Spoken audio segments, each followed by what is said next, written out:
একের পর এক দুঃসংবাদে ভীত সন্ত্রস্ত ভারতের মোদী সরকার। চরম উদ্বেগজনক পরিস্থিতি মণিপুরে। মাত্র কদিন আগেই সেনাবাহিনীকে প্রস্তুত থাকার নির্দেশ দিয়েছিলেন দেশের প্রতিরক্ষা মন্ত্রী রাজনাথ সিং। সেখানে উল্লেখ করেছিলেন বাংলাদেশের কথাও। কিন্তু তার দুদিন না যেতেই ভারতের জন্য গভীর দুঃসংবাদ।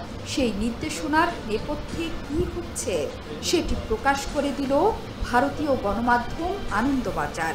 সংবাদ মাধ্যমটিতে স্পষ্ট ভাষায় বলা হয়েছে যে ভারতের ৬০ কিলোমিটার এলাকা দখল করে ফেলেছে চীন, যা ঘটেছে সেভেন সিস্টার্সের অন্তর্গত অরুণাচলে। গণমাধ্যমকে এই তথ্য নিশ্চিত করেছে সেখানকার স্থানীয় বাসিন্দারাই।